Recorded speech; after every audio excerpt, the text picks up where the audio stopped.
Hello student, बहुत बहुत स्वागत है आज के सेशन में। आज हम पढ़ने वाले हैं डाइजेशन सिस्टम।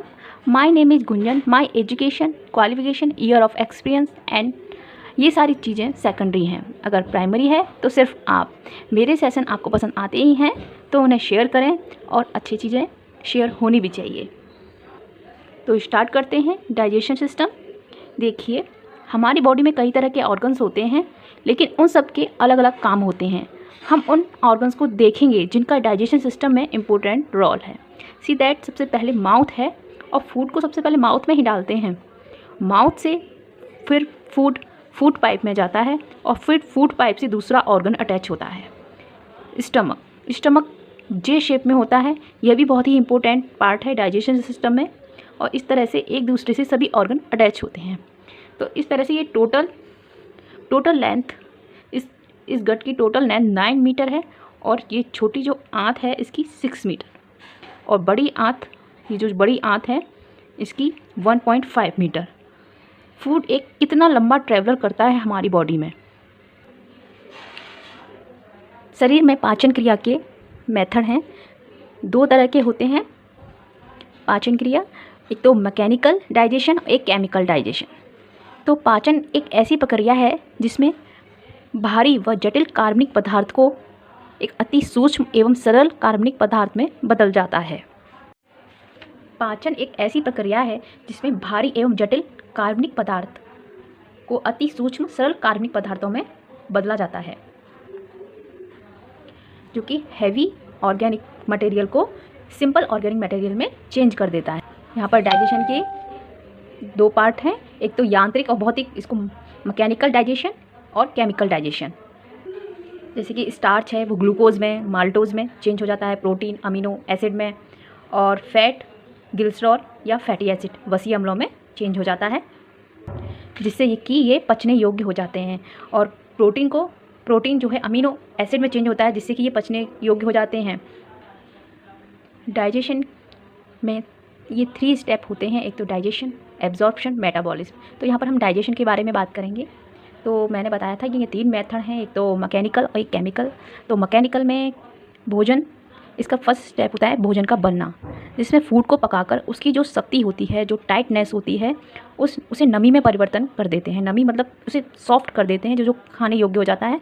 फूड के जो रेशे होते हैं वो सॉफ्ट हो जाते हैं, उनकी सेल्स की जो कोशिकाएं होती हैं फूल जाती हैं, और स्टार्च के जो अंदर के जो इनर पार्ट होते हैं वो भी सॉफ्ट हो जाते हैं। एग्जाम्पल के लिए, जैसे कि सब्ज़ी बनाते हैं, पहले जब कच्ची होती है तो हम नहीं उनको खा सकते हैं, तो उनको खाने योग्य बनाने के लिए उन्हें पकाया जाता है, जिससे कि सब्ज़ी सॉफ्ट हो जाती है। और फूड पकने के बाद जब उसे चबाते हैं तो ये एक दूसरा स्टेप है डाइजेशन का। और उसे निगलने के बाद जब फूड आमाशय में पहुंचता है, आमाशय मतलब स्टोमक में पहुंचता है, तो वहाँ तीसरी क्रिया प्रारंभ होती है।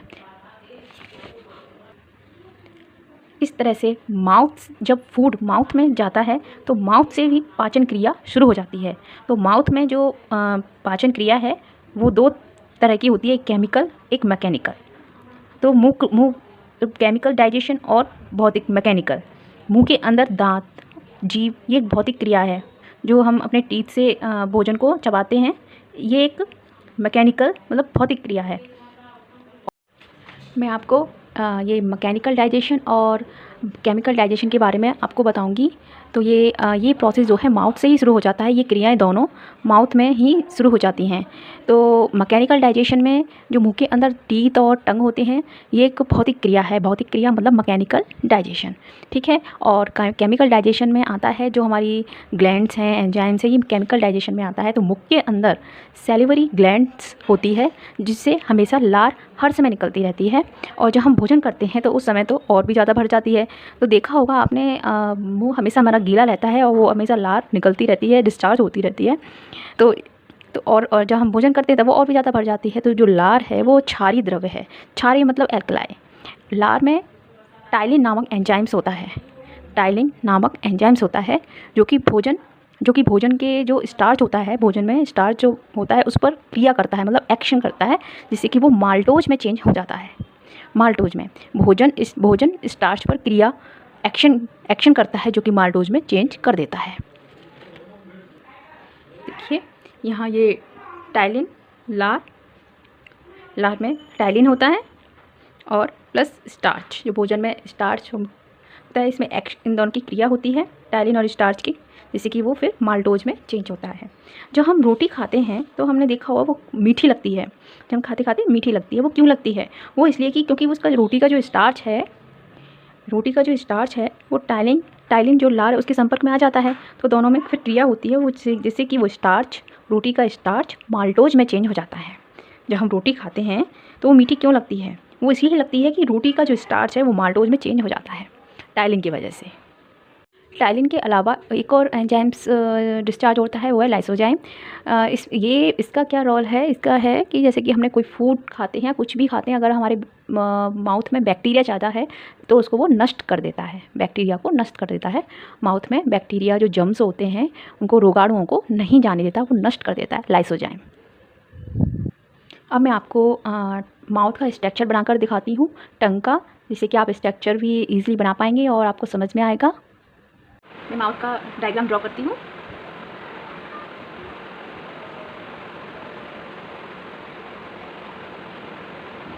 इस तरह से लिप्स बना लेंगे।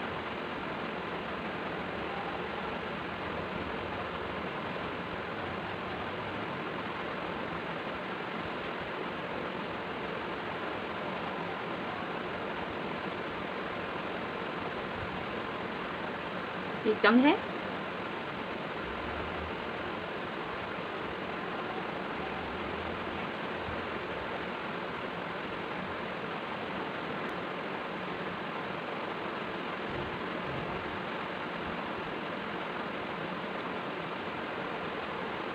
अब मैं मार्कर से लाइनिंग बना दूंगी।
ये मैंने माउथ का स्ट्रक्चर बनाया है, आपको इसे समझ में जल्दी आ जाएगा कि ये लिप्स है और आप, ये हार्ड प्लेट है। अगर आप टंग से अगर ऊपर की तरफ, जहाँ हमें तलवा बोलते हैं, तलवा, उधर की तरफ आप अगर टंग से टच करोगे तो वो उधर हार्ड सा लगेगा आपको, तो वो एक हार्ड प्लेट है। और अंदर की तरफ टच करोगे तो वो सॉफ्ट प्लेट है, सॉफ्ट प्लेट। ओके।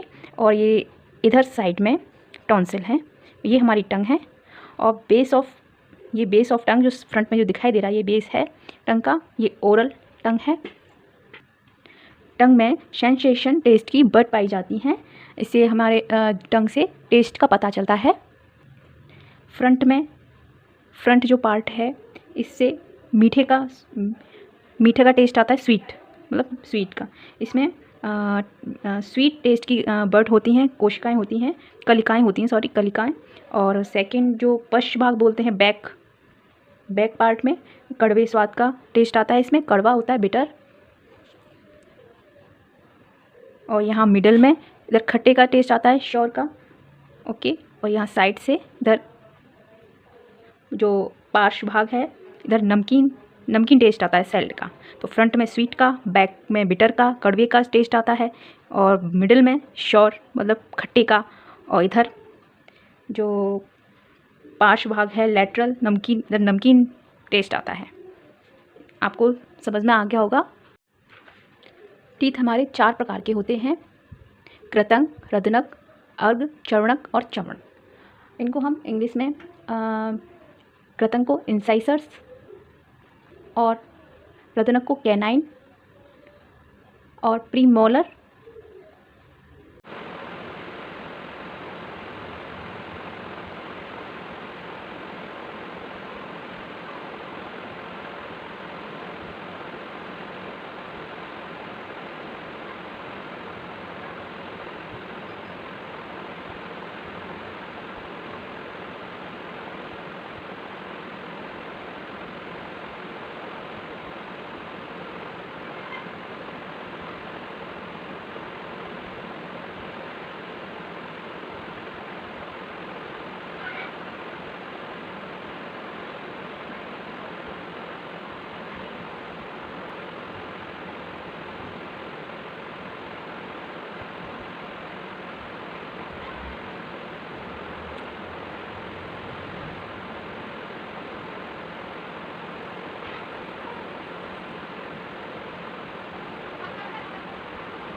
टीथ 4 प्रकार के होते हैं, जिसमें आगे के 4 टीथ, आगे के और नीचे के 4 टीथ, ये एंसाइसर्स होते हैं, जिन्हें हिंदी में कृतंक बोलते हैं।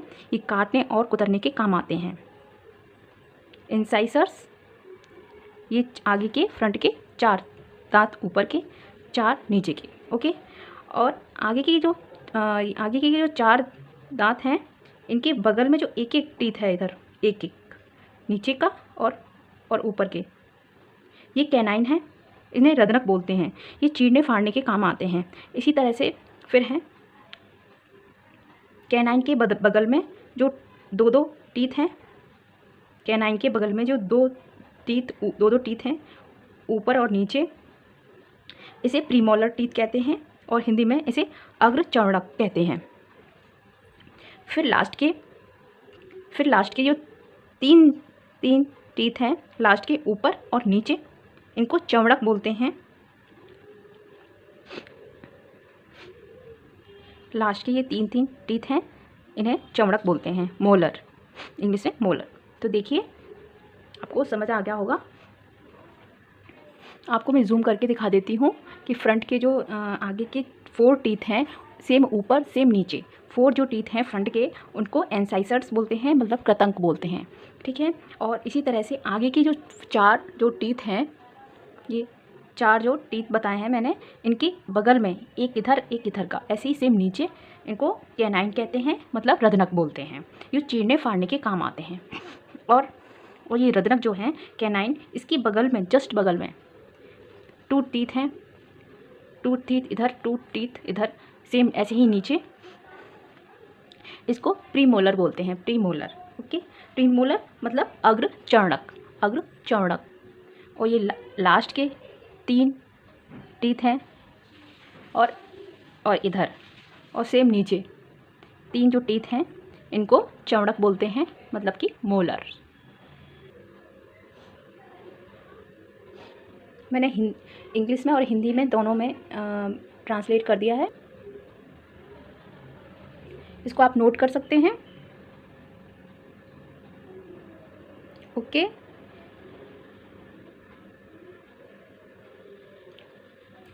टीथ का सबसे ऊपरी भाग इनेबल नामक पदार्थ का बना होता है, जो कि शरीर का हार्डेस्ट पार्ट होता है, बहुत ही हार्ड होता है ये। इससे इसका भाग डेटाइन कहलाता है और इसके अंदर पाई जाने वाली गुहा पल्प गुहा कहलाती है। और इसी पल्प गुहा में ही रक्त कोशिकाएं पाई जाती हैं। इन्हीं कोशिकाओं से ब्लड सर्कुलेशन होता है टीथ में। फिर मुख गुहा के बाद फिर नेक्स्ट ऑर्गन्स है ग्रसनी, लेकिन इसमें कोई एंजाइम्स ही नहीं बनता है जिससे कि कोई डाइजेशन प्रोसेस हो। इसमें ये केवल मुख गुहा और जो नासिका गुहा, कर्ण गुहा का जंक्शन होता है। ये तीनों के जो कार्यों का बैलेंस करती है। ग्रसनी एक तो बकल कैविटी और नेजल कैविटी और ये जो ईयर कैविटी है, इनका एक जंक्शन होता है, इन तीनों के कार्यों का बैलेंस रखती है। और इसमें कोई डाइजेशन कुछ नहीं होता है क्योंकि इसमें कोई एंजाइम ही नहीं बनता। जब एंजाइम्स ही नहीं बनेगा तो फिर डाइजेशन कैसे होगा। तो इसके बाद अब नेक्स्ट ऑर्गन ग्रसनी से अटैच होता है ग्रास नली, ईसोफिगस। ईसोफिगस में हाँ, ग्रसनी का थोड़ा मैं बता देती हूँ कि ग्रसनी जो है डाइजेशन सिस्टम में तो ये कोई इसका कोई रोल नहीं है, लेकिन हाँ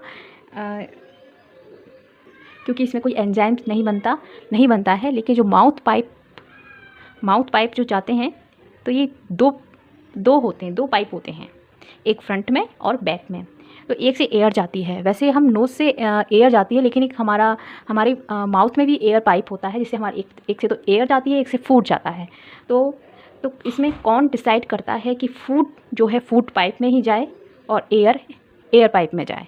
तो इसको भी डिसाइड करने के लिए ग्रसनी में एपिग्लॉटिस होता है, जो कि ये डिसाइड करता है कि एयर पाइप में जाए और फूड पाइप में जाए। तो फूड पाइप को तो फूड पाइप बोलते हैं, और जो एयर पाइप है जिसमें एयर जाती है उसे विंड पाइप बोलते हैं। ओके, ये ग्रसनी है, इसे पैरिंग्स बोलते हैं इंग्लिश में, पैरिंग्स। और इसमें एपिग्लॉटिस।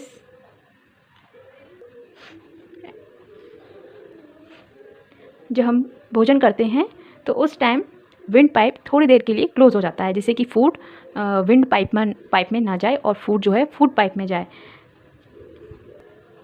इस तरह से विंड पाइप जो है आगे की ओर होता है और फूड पाइप पीछे की ओर होता है। आई होप आपको समझ आया होगा कि किस तरह से कि ग्रसनी में एपिग्लॉटिस का कितना इम्पोर्टेंट रोल है।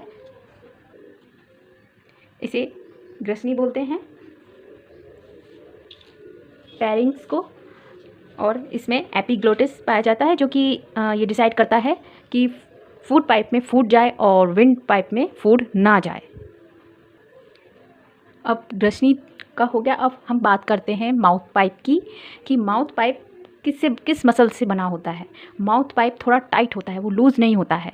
हाँ, और ये एक मसल से बना होता है। ये इसमें एक मूवमेंट होता है जिससे फूड नीचे खिसकता है। अगर हम वो मूवमेंट मसल्स का मूवमेंट इस तरह का होता है, अगर हम लेट भी जाएं, अगर कुछ खा रहे हैं तब भी जैसे लेटे हुए हैं और हम थोड़ी देर पहले हमने फूड खाया है, कुछ भी खाया है, तो वो लेटे होने पर भी, किसी भी पोजीशन में हम लेटे हुए हैं, फिर भी फूड नीचे की ओर ही खिसकेगा। ये फूड सही डायरेक्शन में मूव करेगा। इस मूवमेंट को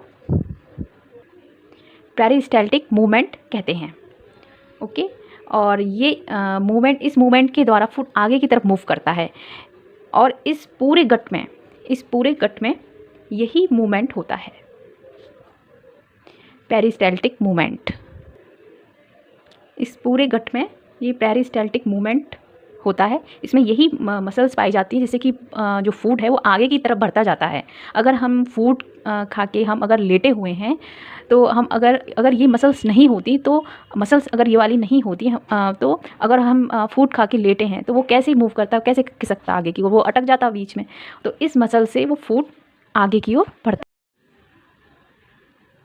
ये पेरिस्टाल्टिक मूवमेंट का भी बहुत इम्पोर्टेंट रोल है डाइजेस्टिव सिस्टम में। ये peristaltic movement. Okay, I hope आपको समझ आया होगा। तो अब नेक्स्ट ऑर्गन्स की तरफ बढ़ते हैं। नेक्स्ट ऑर्गन्स है हमारा आमाशय। आमाशय मतलब स्टोमक। तो देखिए, तो इस तरह से एक दूसरे से ऑर्गन अटैच हैं। तो पहले तो माउथ से फिर पैरिंग्स, फिर ईसोफिगस, ग्रासनाल। ओके, फिर हमारा आता है स्टोमक। नेक्स्ट ऑर्गन्स आता है आमाशय। आमाशय मतलब स्टोमक। इसकी मांसपेशियाँ थैलीनुमा होती हैं, मस्कुलर बैक लैग स्ट्रक्चर। इसकी आंतरिक दीवारों में जठर ग्रंथियाँ होती हैं, मतलब गैस्ट्रिक ग्लैंड पाई जाती हैं, और gastric gland gastric juice secretion करती हैं, जो कि प्रोटीन को पचाने में मदद करती हैं। इसमें गैस्ट्रिक जूस में HCl एवं प्रोटीन पाचक एंजाइम्स होता है, और HCl को हाइड्रोक्लोरिक अम्ल कहते हैं। इनका pH मान 1 से 3 तक होता है। यह प्रोटीन को पचाने वाले एंजाइम्स को प्रोटीन पचाने के लिए सक्रिय बनाता है।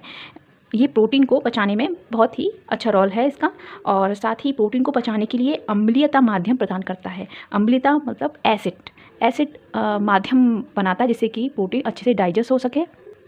और कभी कभी ये आवश्यकता से अधिक स्रावित हो जाता है, अधिक सिक्रीशन अधिक हो जाता है HCl का, जिससे कि फिर एसिडिटी बन जाती है, पेट में जलन होने लगती है। और ये HCl जो है हाइड्रोक्लोरिक अम्ल, ये रोगाणुओं को नष्ट करता है। अगर हमारे फूड के साथ अगर कोई जर्म्स या बैक्टीरिया आ जाता है पेट में तो वो उसको नष्ट कर देता है। प्लीज़ आप वीडियो के लास्ट तक बने रहिए, मैं आपको आगे इंटरेस्टिंग चीज़ें बताऊँगी। तो हम कहाँ थे, हम स्टोमक में म्यूकस ग्लैंड पाई जाती है। म्यूकस ग्लैंड का रोल है कि ये म्यूकस सिक्रेशन करती है। म्यूकस जो है पूरे जितने भी ऑर्गन्स हैं उनमें म्यूकस ग्लैंड्स पाई जाती हैं, जो कि हमारी नोज़ में भी पाई जाती है म्यूकस ग्लैंड। और उसमें म्यूकस होता है, जो चिपचिपा नोज़ में जो चिपचिपा पदार्थ होता है वही म्यूकस होता है, जिससे कि वो जो ऑर्गन्स है उसमें नमी बनी रहती है और वो क्षतिग्रस्त होने से बचाता है म्यूकस। तो इसी तरह से म्यूकस स्टोमक में भी म्यूकस ग्लैंड पाई जाती हैं और वो म्यूकस सिक्रीशन करती हैं। अगर वो म्यूकस ग्लैंड पर्याप्त मात्रा में सिक्रीशन नहीं कर पाती हैं तो जो HCl है, HCl स्टोमक की जो अंदर की लेयर होती है उसको डैमेज कर देता है, क्योंकि HCl एक एसिड है ना, एसिड है। अगर वहाँ पे म्यूकस ग्लैंड सिक्रीशन नहीं करेगी म्यूकस का तो वो उसको डिस्ट्रॉय कर देगा।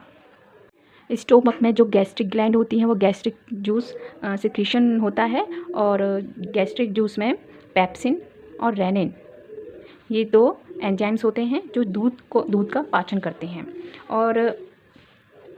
और 8 वर्ष तक के बच्चों में पेप्सिन के अलावा रेनिन नामक एंजाइम्स होता है। केवल ये 8 वर्ष तक के बच्चों में ही होता है। पेप्सिन के अलावा रेनिन नामक एंजाइम्स होता है जो कि दूध के प्रोटीन को पचाने में सहायक होता है, क्योंकि दूध को प्रोटीन कैसीन में चेंज कर देता है। गैस्ट्रिक जूस, पेप्सिन और रेनिन ये दोनों दूध को कैसीन में चेंज कर देते हैं। कैसीन में चेंज होने से मतलब दूध पच जाता है।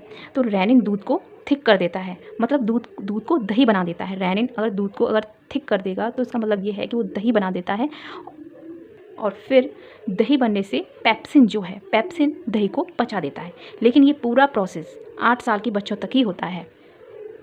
स्टोमक में गैस्ट्रिक ग्लैंड, म्यूकस ग्लैंड के बारे में बताया है। अब हम आगे चलते हैं।